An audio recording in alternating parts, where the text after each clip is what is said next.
एक बच्चा जिसने पिता की परछाई तक नहीं देखी, पर एक दिन वो ऐसा बना कि पूरी दुनिया उसे देखने लगी। ये सिर्फ एक बिजनेसमैन की कहानी नहीं है, ये उस जुनून की दास्तान है जो हर तूफान के बाद और तेज हुआ। क्यों और कैसे बना रतन टाटा केवल एक नाम नहीं, एक मिसाल। जवाब छुपा है उसकी जिंदगी की परतों में। हेलो फ्रेंड्स, मैं हूं राम प्रताप, आपका एनएलपी ट्रेनर, और आप देख रहे हैं आपका अपना चैनल माइंडफुल राम। पहली बार मिल रहे हैं तो चैनल को सब्सक्राइब करके नोटिफिकेशन वाला आइकॉन प्रेस कर देना और आगे मेरे साथ बने रहें, क्योंकि हम ऐसी कहानियां उजागर करेंगे जो आम जनता की नजरों से ओझल हैं और जो शायद आपको अपने उद्देश्य को पुनर्भाषित करने में मदद करेंगी। साल था 1937। मुंबई की एक शांत सुबह एक ऐसे बच्चे का जन्म हुआ जिसे दुनिया बाद में रतन नवल टाटा के नाम से जानेगी। लेकिन ये कहानी किसी शाही महल की नहीं थी, बल्कि एक मासूम दिल की थी जो अपने माता पिता के तलाक से बुरी तरह हिल गया था। सिर्फ 10 साल की उम्र,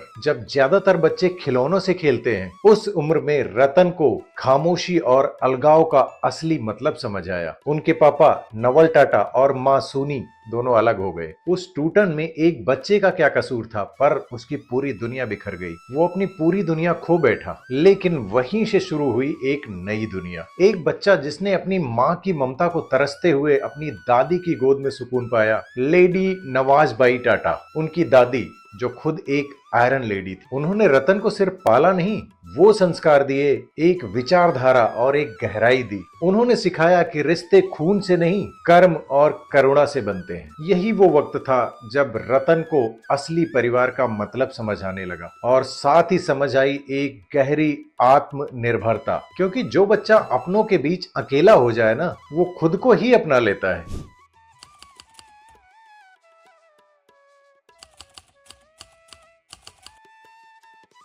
वक्त आया जब वो बच्चा पहुंचा अमेरिका, कॉर्नेल यूनिवर्सिटी 1962, जहां रतन टाटा ने आर्किटेक्चर की पढ़ाई की। उन्होंने सिर्फ इमारतों के नक्शे नहीं बनाए, उन्होंने जीवन को देखा कई नजरियों से, कई संस्कृतियों से। कॉर्नेल की खुली सोच और विदेशी धरती पर अकेले खड़े रहना, इन सब ने रतन टाटा को एक गहरी सोच दी, गहरी समझ दी। सफलता सिर्फ मुनाफे से नहीं आती, संवेदना से आती है। विदेश की वो तालीम और अपने देश की वो पीड़ा मिलकर एक ऐसे लीडर को जन्म दे रही थी जो आगे चलकर भारत की सबसे बड़ी कंपनियों को सिर्फ आर्थिक नहीं, बल्कि भावनात्मक रूप से जोड़ने वाला बना।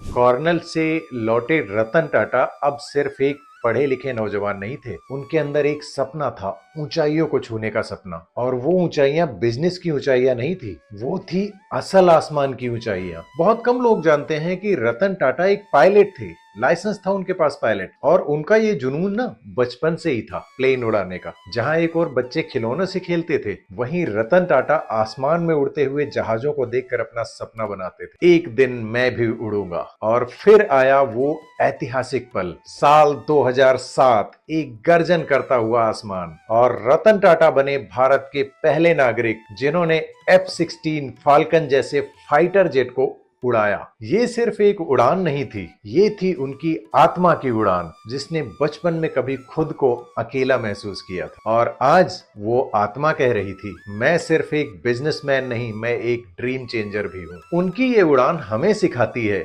जिंदगी अगर नीचे से भी शुरू हो तो भी इसे ऊपर तक जाने से कोई नहीं रोक सकता। बस जरूरत है आपके अंदर हौसला और पंख की।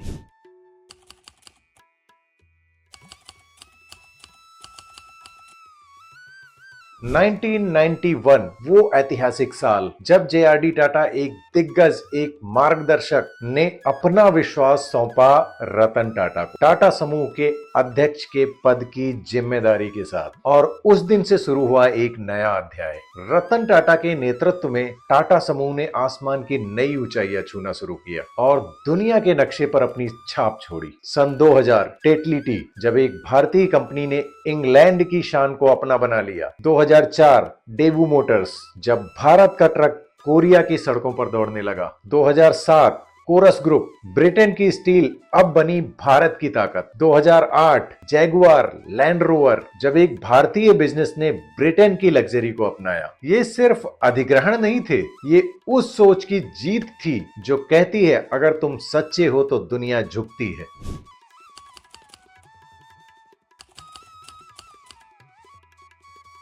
रतन टाटा ने एक दिन सड़क पर एक स्कूटर पर एक परिवार को जाते हुए देखा, बच्चों के साथ, असुरक्षित, धूप में, बारिश में, और वहीं से शुरू हुआ एक नया सपना। हर परिवार के पास अपनी कार होनी चाहिए, और 2009 में वो सपना टाटा ने नैनो कार बनाकर सड़कों पर उतारा। सिर्फ 1 लाख की कार, जिसे कहा गया लोगों की कार। भले ही मार्केट में ये बड़ी अच्छी सफलता नहीं बनी, लेकिन ये साबित कर गई कि रतन टाटा का दिल आम लोगों के लिए धड़कता है। रतन टाटा कहते थे, I don't believe making right decisions, I take decisions and make them right. और यही भावना उनकी हर पहल, हर निर्णय और हर सपने, और यही भावना उनकी हर पहल, हर निर्णय और हर सपने में झलकती है।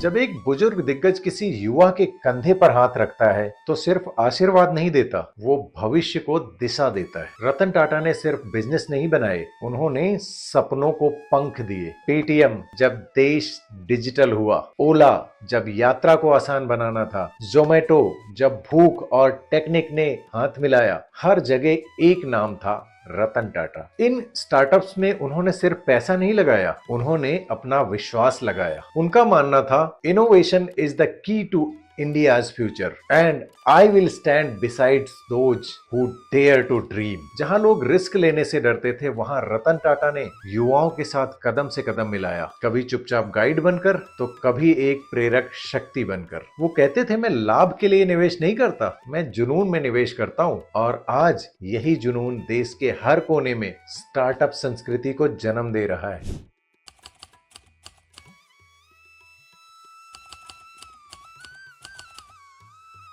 जब लोग कामयाबी की ऊंचाइयों पर पहुंचते हैं तो बहुत से लोग नीचे देखना भूल जाते हैं, लेकिन रतन टाटा ने नीचे देखा और वो देखा जहां जरूरत थी वहीं दिल से मदद, शिक्षा और स्वास्थ्य उनकी पहली प्राथमिकता बनी। उन्होंने कहा, the true measure of success is not What you earn, but what you return। आप सबको पता होगा टाटा ट्रस्ट के माध्यम से क्या क्या हुआ है। ग्रामीण भारत में अस्पताल, होनहार छात्रों के लिए छात्रवृत्ति, कैंसर रिसर्च सेंटर और आधुनिक स्वास्थ्य सेवाएं, सब उनके योगदान की अमिट छाप हैं। पर बात यही नहीं रुकी, रतन टाटा का दिल जानवरों के लिए भी धड़कता था। जब मुंबई में बारिश में बेघर कुत्ते सड़कों पर भीगते थे, तब रतन टाटा ने उनके लिए छत दी, उनके लिए आश्रय दिया। उन्होंने सिर्फ इंसानों के लिए नहीं, हर उस प्राणी के लिए हाथ बढ़ाया जो बोल नहीं सकता। पशु कल्याण संगठनों को समर्थन, गली के डॉग्स के लिए आश्रय, और खुद अपने घर में भी कितने सारे रेस्क्यू किए हुए डॉग्स को खुद अपनाकर उन्होंने बताया, compassion has no category, love is universal.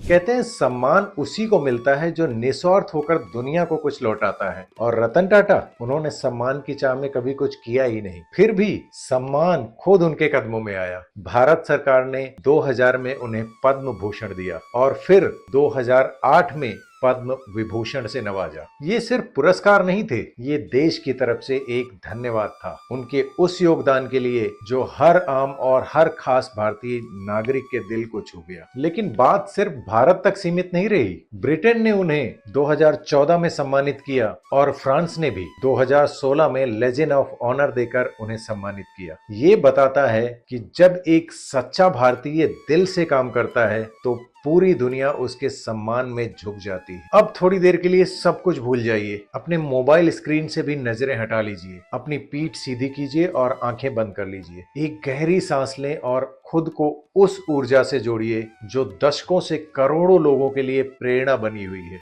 Ratan Tata की ऊर्जा। अब हम 3 गहरी सांसें लेंगे। हर सांस के साथ एक नई सोच, एक नई शक्ति आपके भीतर प्रवेश करेगी। पहली गहरी सांस लें और अपने भीतर दोहराएं, मैं पैसा नहीं मूल्य बनाता हूं। मूल्य जो दूसरों की जिंदगी बदल दे, मूल्य जो समाज को आगे बढ़ाए। अब दूसरी गहरी सांस लें और दोहराएं, मेरे निर्णय डर से नहीं दृष्टि से संचालित होते हैं। दृष्टि जो सीमाओं के पार देखे, जो सिर्फ आज नहीं बल्कि आने वाले कल को गढ़े। अब तीसरी और सबसे गहरी सांस लें और पूरे विश्वास के साथ कहें, मैं हर चुनौती को अवसर में बदल सकता हूं। हर मुश्किल में एक मौका छुपा है और उस मौके को पकड़ना अब आपकी फितरत बन चुकी है। जब आप अपनी आंखें खोलें तो केवल एक दर्शक नहीं, एक विजनरी बनकर उठिए, क्योंकि अब आप सिर्फ रतन टाटा की कहानी नहीं सुन रहे थे, आप अपने भीतर रतन टाटा को जगा रहे थे। अगर ये रतन टाटा की कहानी आपके दिल की गहराई के किसी भी कोने को छू गई हो और कहीं ना कहीं आपको भी लगा हो कि सेवा, मूल्य और दृष्टि से ही सच्चा नेतृत्व जन्म लेता है, तो नीचे कमेंट में दिल से लिखें, मैं भी सेवा से नेतृत्व करूंगा। क्योंकि जब आप ऐसा लिखते हैं तब आप एक वादा करते हैं खुद से और अपने देश से, भारत से। और अगर आप चाहते हैं कि मेरा हर एक वीडियो आपके दिमाग के सॉफ्टवेयर को रीवायर करे, एक नए विजन के साथ रीप्रोग्राम करे, तो इस चैनल को सब्सक्राइब करना बिल्कुल मत भूलना। क्योंकि आपको पता है ये सिर्फ एक यूट्यूब चैनल नहीं है, ये एक आंदोलन है। ऐसी क्रांति जो नारे नहीं नजरिया बदलती है। अब जब आप इससे जुड़ चुके हैं तो यकीन मानिए अब आप वो नहीं रहेंगे जो अभी हैं, आप वो बनेंगे जिसकी आज भारत को सबसे ज्यादा जरूरत है। कमेंट करना बिल्कुल मत भूलिएगा। रतन टाटा अमर रहें।